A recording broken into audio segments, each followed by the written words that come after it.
자, 그러면 시작해 보도록 할게요. 페이지는 189페이지. 페이지는 189페이지부터고요. 오늘 할 내용은 1차 세계대전의 전개입니다. 전개. 1차 세계대전의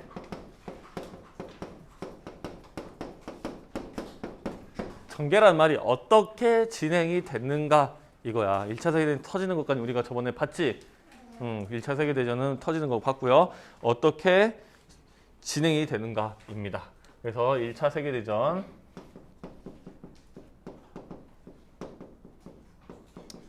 1차 세계대전 언제 터져?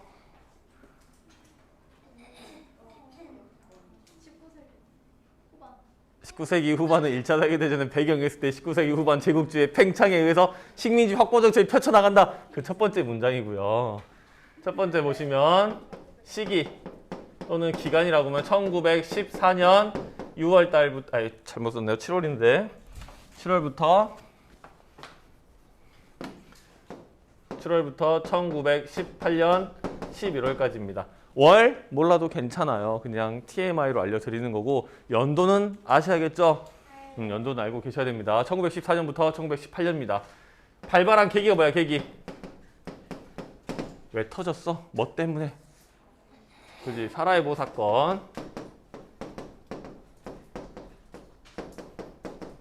이건 1914년 6월입니다. 즉 사라예보 사건이 뭐였지? 그지? 왕 아니야? 황태자야? 오스트리아 헝가리 황태자가 보스니아의 사라예보를 방문했는데 그곳에서 세르비아계 청년에게 암살당한 사건이 우리는 사라예보 사건이고 이걸로 인해서 전쟁이 촉발된다는 것, 촉발됐던 것까지 우리가 저번 시간에 봤습니다. 그래서 보시면 전개입니다. 전개. 일단 누구랑 누구랑 싸우지? 크게 동맹국과 협상국. 그지? 동맹국가 협상국입니다. 동맹국가 협상국. 이제 이 협상국 우리 뭐라 불러요? 여기서 이제 연합국이라 불러요. 그래서 동맹국에는 어떤 나라들이 있냐면 독, 오, 이 플러스 알파가 있고요. 협상국에는 영, 프, 러 플러스 알파가 있는 거죠. 근데 여기서 좀 특이한 거 여러분들 저번 시간에 말씀드렸다시피 이 이탈리아가 동맹국의 의리를 저버리고 어떻게 나중에 각보다가 배신하죠. 어디로? 저기로 가잖아. 일로 참전을 하잖아. 나중에는. 그러니까 처음에 여기 참전 안 하고 그냥 각 잡고 있다가 나중에 각보고 이쪽 연합국 쪽으로 편을 붙는다라는 거죠. 이 알파에는 불가리아, 그 다음에 오스만 제국이 있고요. 그 다음에 여기 알파에는 뭐 영국과 프랑스의 많은 식민지들 그리고 미국이 있다라는 거 알아두시면 되겠습니다. 그러면 한번 보도록 하겠습니다. 일단 먼저 여기 옆에다가 쓸게요. 여러분들 자리가 없으니까. 일단 동맹국과 협상국의 전쟁이 1차 세계대전이라고 생각하시면 되겠습니다. 전개 1번입니다. 전개 1번. 처음에 전쟁이 터졌을 때 독일이 우세합니다. 왜 독일이 우세했을까? 처음에 전쟁이 터졌을 때. 다른 방 가니까 그러더라. 강력해서요. 틀린 말은 아니죠. 강력하니까 그랬겠죠. 전쟁을 미리 준비를 했잖아요. 전쟁을 미리 준비했고 강력하니까 독일이 먼저 우세하게 됩니다. 근데 먼저 우리 세계대전을 정확히 보기 전에 이 동네에 어떻게 누가 어디에 붙어 있는 정도는 알아두고 가셔야 됩니다.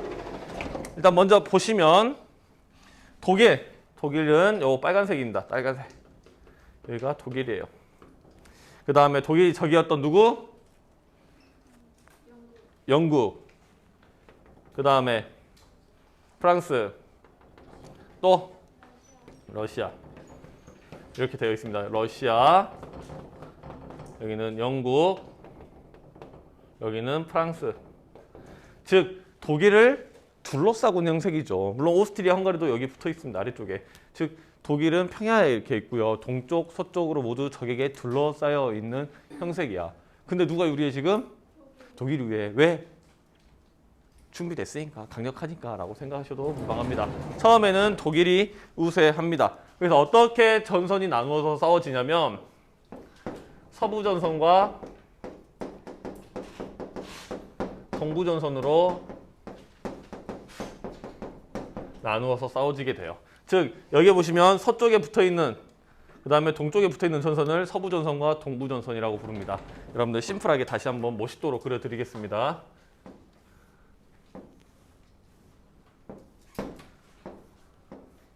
요 가운데 있는 게 독일이야. 이쪽 붙어있는 게 어디? 러시아. 여기는 영국과 프랑스. 그럼 여러분들 여기 라인 지금 이 초록색 라인이 무슨 전선? 그지 서쪽에 있으니까 서부전선. 그 다음에 파란색으로 칠해볼게요. 이 파란색 라인이 동쪽에 있으니까 동부전선이야. 누구 중심이니? 누구 중심이야? 그래, 독일 중심으로 독일 서쪽에 독일 동쪽에 있는 전선이야. 근데 이걸 설명하다 보면 늘 질문이 들어와요. 뭐가 질문이 들어올까? 선생님, 대체 전선이 뭐죠? 여러분들 머릿속에 갑자기 찌릿찌릿 일렉트릭 생각나면 안 돼요. 왜 안 돼? 안 되니까. 다른 거니까. 야, 이 전선이란 말은 여러분들이 생각하는 그 전기를 송하는 선이 아니라 전투를 벌이는 선이라고 생각하시면 돼요. 영어로는 이제 프론트 라인이라고 씁니다. 프론트 라인. 네, 프론트 라인이라고 하는데 특정 국가와 특정 국가 전쟁을 벌이는 그 라인이라고 생각하시면 돼요. 만약에 내가 여러분들 중 한 명과 이제 등으로 밀기 싸움을 한다 칩시다. 등으로 밀기 싸움. 그러면 내 등과 그 친구의 등이 맞닿는 면은 무슨 면이야? 그게 전선이라고 부른다고요. 전선. 그럼 내가 힘이 세면 그 전선을 밀어붙이겠죠. 내 쪽으로 밀어붙일 거고 반대로 내가 힘이 약하면 내가 밀려 나갈 겁니다. 즉 그렇게 맞닿고 싸워붙은 선을 전선이라고 이해하시면 돼요. 영어로 뭐라고? 프론트 라인. 내 힘의 가장 끝에 맞붙는 그 지점이잖아. 그래서 서쪽에서 맞붙는 선을 전선, 서부전선, 동쪽에서 맞붙는 선을 동부전선이라고 불렀습니다. 전선은 알고 계셔야 됩니다. 알겠죠? 그래서 이렇게 진행이 됐고요. 이렇게 해서 초반에 단기전으로 끝냈으면 독일이 빨리 끝낼 수 있었을지도 모르는데 이 1차 세계대전의 전투의 양상이 어떻게 가냐면 참호전으로 나가게 됩니다. 참호전. 야, 어쨌든 여기 보시면 이제 참호전은 어떠냐면 우리가 이렇게 평야가 있다고 칩시다. 평야가 있다고 치는데 여기 밑으로 땅굴을 파. 땅굴을 파는 거야. 이 안에 누가 있어? 이 안에 사람이 있어요. 이 안에 사람이 있단 말이야. 그러면 여기다가 땅을 파놓고 있는 이유가 뭘까? 그지, 밖에 나가면 총알을 맞으니까. 여기서 이제 총알을 무지하게 쏴대는 거야. 이쪽으로. 거기다 그냥 여기다 가만 놔둘까? 그렇지. 여기다 뭘 하냐면 철조망을 쳐요. 철조망 같은 걸 치고 서로 넘어올 수 없게끔 만드는 거야. 그래서 이 지대를 뭐라 부르냐면 무인지대라 불러요. 왜 무인지대라 부르냐면 사람이 없으니까 무인지대라 부릅니다. 그래서 이곳을 넘어올 수 없게끔 이제 참호에서 이제 총을 푹 쏴대는 거야. 잘 맞출 수 있을까? 못 맞추지. 그럼 돌격하면 내가 쉽게 여기까지 도달할 수 있을까? 그지. 100m 나가는데 막 수천 명, 수만 명이 죽기도 해요. 1km 나가는데 막 2만 명씩 죽어 나가기도 하고. 그래서 이 참호전의 양상으로 펼쳐지게 됩니다. 즉, 이 참호전에 의해서 장기화가 됩니다. 전쟁이 장기화. 길어지게 된다는 뜻이야. 쉽게 너도 나도 누가 하나도 이겨나갈 수가 없으니까. 아까 내가 등으로 미는 거 싸움 얘기했었죠. 내가 만약에 여러분들하고 한다 그러면 그리고 내가 금방 밀어서 이길 수 있을 거라고 믿어요. 나는. 여러분들 도전적인 눈빛. 밀어서 내가 이길 수 있겠지. 근데 내가 뭐 야구 박생, 막 등치 큰 야구 박생을 밀었다고 칩시다. 내가 쉽게 밀리거나 그러지 않을 수도 있겠죠. 그죠? 그래서 쉽게 밀리지 않고 얘도 누구 하나도 서로 쉽게 밀릴 수도 없고 밀리지도 않는 그런 아주 장기적인 양상으로 전쟁이 진행되고 있다는 거야. 즉 전쟁이 장기화되고요. 전쟁이 물질적 그 다음에 인적 소모전으로 진행되고 있는 거야. 그래서 전쟁이 길어지게 되는 이유가 되고 있습니다. 그 상황에서 물자가 많이 필요하다 했죠. 물자가 많이 필요한데 독일이 지금 상황이 어때? 동쪽으로는 러시아, 서쪽으로는 영국과 프랑스의 전선을 맞대고 있단 말이야. 독일 지도 보시면 러시아랑 직접적으로 맞대고 있는 건 아니에요. 하지만 이쪽은 이제 러시아 영향권이어서 전선이 형성된 거고요. 요 양쪽이 막혀 있다면 내가 물자를 받을 것은 해상, 바다 쪽으로 받아야 하는데 바다를 꽉 잡고 있었던 나라가 있어. 그 나라가 어디야? 영국. 영국이 이 바다를 꽉 잡고 있었단 말이야. 그래서 영국이 해상 봉쇄를 하게 됩니다.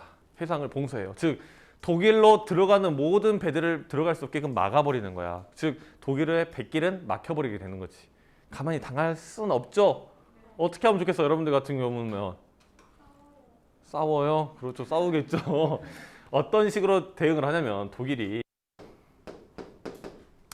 무제한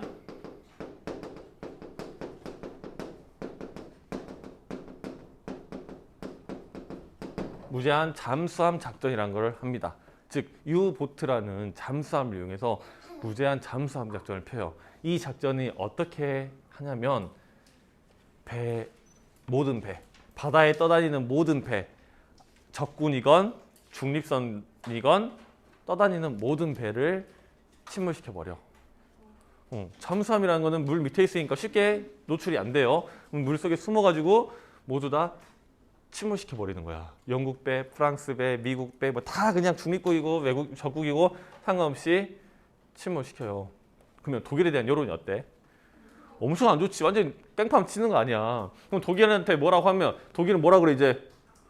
야, 영국이 나 막아서 그래. 영국한테 그럼 나 이거 풀라 그래. 라고 말하는 거지. 그러면 독일이 부담스럽겠니? 영국이 부담스럽겠니? 그래서 영국도 상당히 부담스러워지는 거야. 그러다가 무슨 일이 터지냐면 배가 한 대 침몰합니다. 배가 한 대 침몰하는데 1000명이 넘게 죽어요, 사람이. 근데 그 안에 미국인이 100명이 넘게 있었어. 100명이 넘게 있어갖고 다 죽어요. 그 사건이 여러분들 밑에 있는 지식 플러스 루시타니오 사건입니다. 루시타니오 사건. 쓸 거 많으니까 여기다가는 생략해서 할게요. 루시타니오 사건이 터지게 돼요. 보시면 1915년 시작된 독일의 무제한 잠수함 작전으로 뉴욕에서 리버풀로 향하던 영국 여객선 루시타니오가 침몰됩니다. 사망한 탐사자 1198명 가운데 미국인이 128명이나 있어 미국 내에서는 독일에 선전포고를 해야 된다는 여론이 조성되지만 미국은 참아 안 참아? 참아. 여러분 상식적으로 생각해봐. 자국민이 100명이 넘게 공격당해 죽었습니다. 화가 나 안 나? 그럼 전쟁해 안 해? 하겠지. 왜 참았을까? 미국이. 아니요. 이때 미국은 역사적으로 가장 강력해지고 있는 시기야. 무슨 말이냐면 지금 유럽에서 전쟁이 터져가지고 돈을 엄청나게 쓸어담고 있단 말이야. 전쟁을 하려면 아까 소모전이라 그랬지? 전쟁을 하려면 사람도 필요하고 물건도 필요해요. 뭐 사람이야 내가 보내줄 수 없겠지만 물건을 내가 팔아먹을 수 있지. 총알 니네서 못 만들어. 내가 사가. 총 사가. 먹을 거 다 사가. 미국은 막 상상만 하면 돼. 이거 다 누가 소비해줘? 유럽 전에 전쟁하면서 자기들 소비해 주잖아. 근데 내가 굳이 저기서 껴가지고 적을 만들 필요가 있나? 내가 직접 참전할 필요가 있나? 없어. 돈 벌고 있는데 꿀 빨고 있잖아. 그러니까 미국이 참습니다. 미국이 이때는 참아요. 루시타니오 사건 때는 미국이 참전을 참게 됩니다. 하지만 미국이 참전하게 되는 계기가 있게 됩니다. 여러분 그 아래 보시면 1917년 독일 외무장관 치어맨이 멕시코 주재 독일 대사관에 보낸 전보 내용이 알려지면서 미국은 마침내 참전을 결정하게 됩니다. 이 전보 내용이 뭐였냐면 멕시코한테 여기 멕시코잖아. 여기 멕시코인데 멕시코가 좀 전에 이거보다 조금 과거에 미국이랑 전쟁을 해가지고 이 위쪽 멕시코 이쪽에서는 북쪽 땅, 미국 이쪽에서 남쪽 땅을 이제 뺏기게 돼요. 이 뺏기게 되는데 그래서 이 독일이 이렇게 말하는 거야. 멕시코, 네가 미국 쳐. 그럼 내가 도와줄게. 그리고 그 땅 뺐는데 도와줄게. 라고 말을 하는 거야. 미국 입장에서 빡쳐 안 빡쳐? 야, 자기가 돈 좀 벌고 있고 좀 참았는데 자기 본토가 털리게 생겼잖아. 바로 미국이 참전을 합니다. 몇 년도? 1917년도 4월에 참전을 시작하게 됩니다. 흥미진진하지, 그지? 네. 그러다가 이제 서부전선과 동부전선을 이루고 있었던 영국, 프랑스, 러시아 거기다 플러스 미국이 들어오면서 완전히 판세가 바뀌어요. 미국이 완전히 들어오면서 연합국 쪽으로 확 기울게 되거든요. 근데 이때 누가 탈주를 하냐면 러시아가 이탈을 해. 왜 러시아가 이탈하냐면 러시아에서 안에서 혁명이 일어나. 야, 우리한테 실익도 없고 너무 힘든 전쟁 그만하자라고 하면서 황제를 끌어내리고 이제 전쟁 그만하자. 러시아 이제 전쟁 그만하겠다면서 독일하고 약속을 하고 러시아가 이제 끝이 납니다. 이제 독일은 어디만 집중하면 되는 거야? 영국만 집중을 하면 돼요. 그러면 독일이 이길 수가 있었을 텐데 미국이 들어온 게 너무나 강력했지. 그래서 연합국한테 완전히 지게 되고요. 그 다음에 어디가 먼저 항복을 하게 되냐면 이때 먼저 이 알파로서 참가했던 아까 어디라 했지? 오스제국, 불가리아 이런 나라들이 먼저 항복하게 됩니다. 오스만 제국과 오스만이라고만 적을게요. 그 다음 불가리아 그 다음에 처음부터 함께했던 이탈리아는 한 번도 함께한 적이 없어요. 함께 할다가 보다가 어디 가버렸어? 줄 잘 타고 연합국 가버렸잖아. 그럼 누가야? 처음부터 이 일을 벌인 나라? 오스트리아.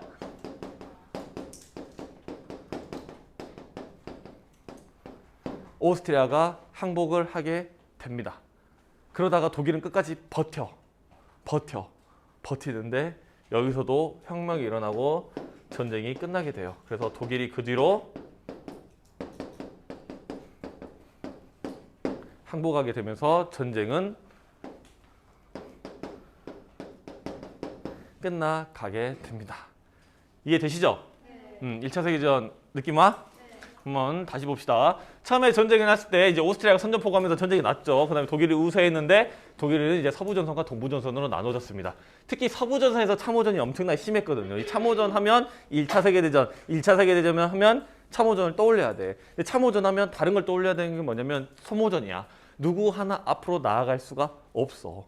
조금 나아가는데 막 수가 2만 명, 10,000명 죽어 나간단 말이야. 근데 그 이유가 또 뭐냐면 이 세계대전 때 과학기술 좀 발달하기도 하면서 그 전과는 조금 다른 양상의 전투 또는 전쟁이 벌어지게 돼요. 그 전에는 여러분들이 영화에서 막 중세 영화에서 보듯이 자기들 군사 딱 끌고 가가지고 돌격해가지고 막 말 타고 이렇게 돌격하잖아. 돌격하는데 여긴 좀 달라요. 여기 좀 다르게 기관총 같은 게 나와버려. 기관총. 돌격하면 어떻게 돼 이제?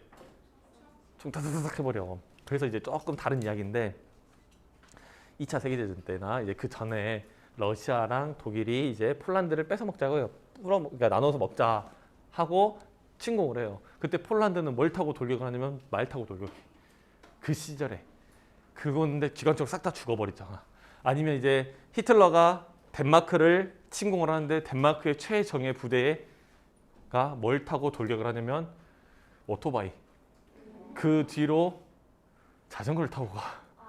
히틀러는 탱크를 몰고 가는데 어쨌든 이런 식으로 이제 격차가 확 벌어진단 말이야. 그러니까 이 1차 세계 때 독일이나 러시아, 영국, 프랑스도 기관총 같은 걸 쏴버려. 그러니까 돌격하면 다 어떻게 되는 거야? 다 죽어. 이건 내가 영상에다 올려드릴게요. 그 영상 볼 수 있게끔. 그래서 다 죽게 되면서 누구 하나도 앞서 나갈 수가 없는 상황이 되어버리는 거야. 그래서 그거를 어떻게든 뚫어보고자 뭘 만들어 이제 총 맞아도 괜찮은 거. 튼튼한 강철로 입고 있는 갑옷을 말 타고 가고 말지 무슨 갑옷입니까? 탱크. 그 다음에 탱크를 만들고요. 그 다음에 이런 참호 같은 데다가 독가스를 넣어서 바로 한 번에 딱딱 죽여버릴 수 있는 독가스 같은 게 개발이 돼요. 독가스가 개발되니까 또 이것도 황동면도 개발이 되고요. 이때는 또 독일은 비행기를 해가지고 비행기 편대로 폭격도 합니다. 물론 폭격의 정확도를 둘째 치고 자고 있는데 갑자기 비행기에서 폭격 떨어지는 생각해봐. 끔찍하지? 어쨌든 그런 식으로 전쟁의 양상이 바뀌고 있었습니다. 그래서 참호전으로서 장기화되고요. 그런데 영국은 완전히 물자를 봉쇄하기 위해서 해상 봉쇄를 합니다. 그에 따라서 독일은 무제한 잠수함 작전을 펴고요. 이 작전에 의해서 루스타니오가 침몰하게 되고 미국인이 100명이 넘게 죽는 사건이 발생해요. 이때 미국은 여론이 엄청나게 안 좋아지지만 참는다고. 왜? 돈. 물론 이것 때문만 아니겠지만 돈이 꽤 컸겠죠. 그래서 참다가 미국이 참전을 결정하는 1914년에는 무슨 일이 있었냐면 독일이 멕시코한테 야 미국 쳐 내가 도와줄게 라고 하는 걸 걸리게 되면서 미국이 참전하게 되고 그 뒤로 러시아가 이탈하게 되고 여러 동맹국들이 항복하게 되면서 종전되게 된다라는 거 이해하시면 되겠습니다. 교과서로 한번 보도록 하겠습니다. 일단 189페이지에 대한 내용은 선생님 설명 다 드렸어요 지금. 근데 한번 교과서 보고 이야기하도록 하겠습니다. 전쟁 초기에는 독일이 우세했고요. 독일은 동부전선에서 러시아를 공격하여 심각한 피해를 입혔고 서부전선에서 영국, 프랑스와 전투를 치렀습니다. 그러나 독일의 공격에 영국, 프랑스들이 강력하게 저항하면서 전쟁은 교착 상태에 빠지게 됩니다. 교착 상태라는 것은 어느 곳 하나로 넘어가지 않고 달라붙어서 멈춰 있는 상태라고 보시면 돼요. 즉, 이 참호전으로 인해서 어느 곳 하나로도 밀어올리지 않는 교착 상태라고 생각하시면 됩니다. 특히 서부전선에서 참호전이 전개되어 전쟁은 장기화되게 됩니다. 전쟁이 계속되는 가운데 이탈리아는 협상국 편에 섰고요. 오스만 제국과 불가리아는 동맹국 편에 섰습니다. 또 전후에 자치와 독립을 약속받은 유럽의 열강의 식민지, 즉 프랑스, 독일, 영국 이런 식민지들이 참전을 해요. 뭐라고 했냐면 야, 나 좀 도와줘. 역시 내 이기면 너도 가만히 섭섭하게 보내겠어? 너 독립시켜줄게. 너 자치하게 해줄게. 라고 하면서 전쟁에 참여를 시킵니다. 물론 전쟁에 이기고 나서 독립시켜줬나요? 라고 궁금한 친구들이 있는데 많은 약속이 지켜지지를 않습니다. 여러분들. 그래서 전 세계로 확대되고요. 한편 영국이 해상을 봉쇄하여 독일로 들어가는 물자를 통제하자 독일은 무제한 잠수함 작전을 폈고요. 이때 사용한 보트들이 이제 U-보트라고 불립니다. 잠수함. 중립국 상바까지 공격합니다. 그러다 루시타니오가 맞게 되고요. 미국이 열받게 되는 그런 사건까지 터지게 되는 거죠. 그 다음에 전쟁 중 혁명이 일어난 러시아가 독일과 광화를 맺고, 광화를 맺었다는 건 이제 화해했다, 전쟁을 그만했다라는 뜻입니다. 전선에서 이탈하자 독일은 서부전선에서 대공세를 폈지만 연합국의 공세에 밀렸습니다. 왜 밀렸을까? 누가 들어왔어? 이제 미국이 들어왔기 때문에 밀려버립니다. 동맹국들은 잇따라 항복하고, 동맹국들은 잇따라 항복을 하고요. 오스만, 불가리아, 오스트리아 이 항복하고요. 독일에서는 혁명이 일어나 재정이 붕괴되고 공화국이 수립됩니다. 즉, 야 우리도 전쟁 그만하자. 이제 재정, 황제가 이끄는 거 그만하고 이제 전쟁 그만하자라고 하면서 공화국이 성립됩니다. 그리고 전쟁을 끝내요. 이 민주주의의 싹튼 민주주의의 통해서 발생했던 인물이 누구냐면, 이때 커갔던 인물이 누구냐면 이제 히틀러야. 히틀러가 이 민주주의를 토대로 자기의 권력을 쥐어잡습니다. 아주 민주적인 절차로 자기 권력을 총통이 돼요. 그러고 나서 2차 세계대전이 터지게 되는 일이 발생하게 되는 거죠. 어쨌든 그 뒤로 연결되는 거고요. 다음 장 넘어보도록 하겠습니다. 이제 네 번째 이제 좀 핵심 개념들 좀 볼 건데, 여기는 좀 다른 게 보시면 돼요. 여기서 볼 개념은 총력전, 그 다음에 참호전,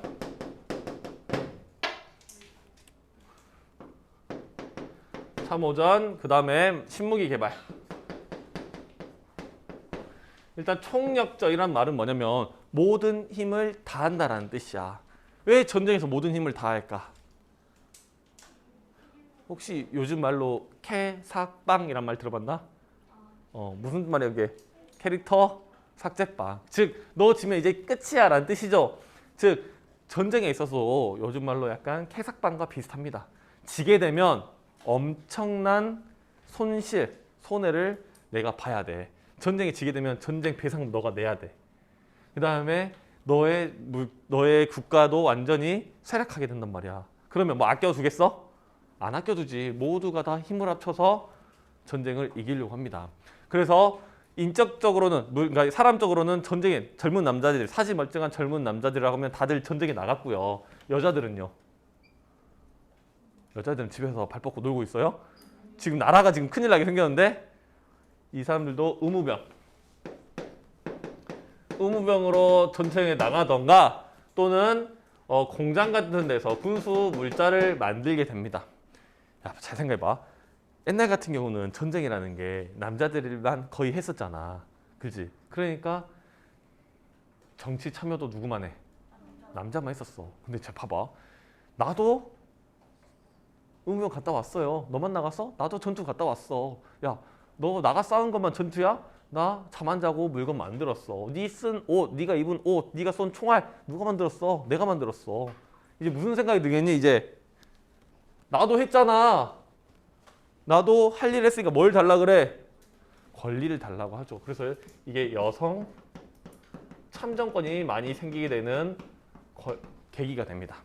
계기가 돼요. 그 다음에 참호전은 아까 충분히 설명드렸어요. 이렇게 해서 땅을 파서 싸우기 때문에 누구도 조금도 앞에 나갈 수 없는 전선의 교착 상태를 만들어냈고 장기화가 됐다는 거. 일단 이쯤에서 양마 영상을 여러분들 유튜브에서는 보여드릴 것 같아요. Regardez pas, regardez pas, vous allez nous faire du mal. Quand je suis revenu avec le rata, ça commençait à terrailler sec. Arrête. Puis ça s'est mis à marmiter tous azimuts.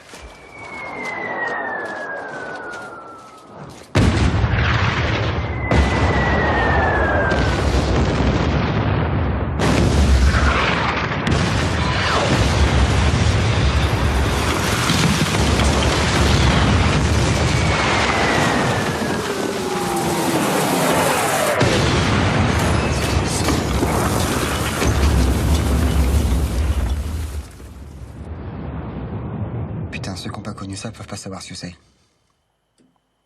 Les gens molles qui répondent plus, le cœur qui cogne comme une bête affolée prise au piège.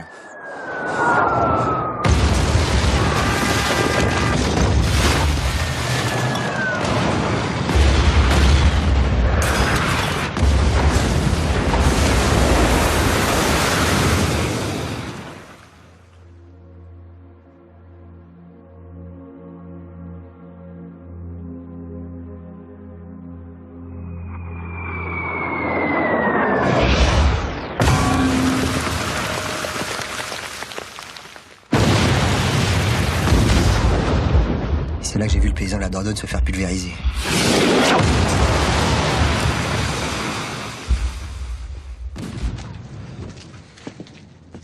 Il faut attaquer avant de se faire saigner. Baïonnette au canon! Baïonnette au canon! Baïonnette au canon! Baïonnette au canon! Baïonnette au canon! Baïonnette au canon! Parce que tout ce que je vous ai raconté jusqu'à là, c'est roupie de sans sommeil. Pour la France! En avant!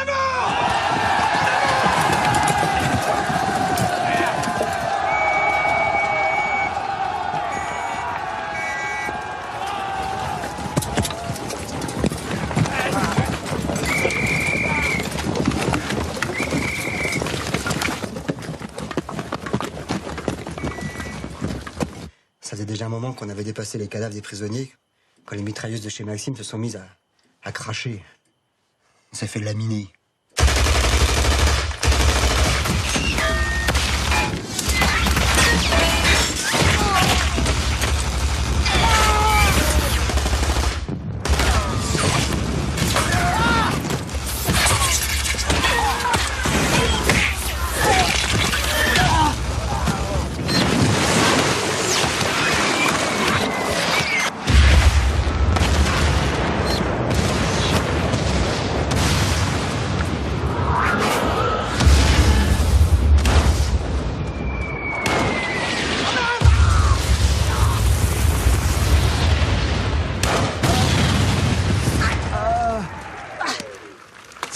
La brouille, il a gardé le papier sous le coude. Brancardier! 아마 여기서 편집 한번 하면서 영상을 보여드리면 될 것 같고 집에 볼 친구들은 여기다 체크해 놓을 테니까 집에 가서 그 영상만 좀 보십시오. 그 다음에 신무기. 이제 여러분 보시면 이런 참호 상태, 참호를 깨기 위해서 좀이라도 전쟁이 유리하게 이끌기 위해서 새로운 무기를 많이 만들어냅니다. 그래서 이때 만들어진 무기가 탱크, 장갑차, 뭐 독가스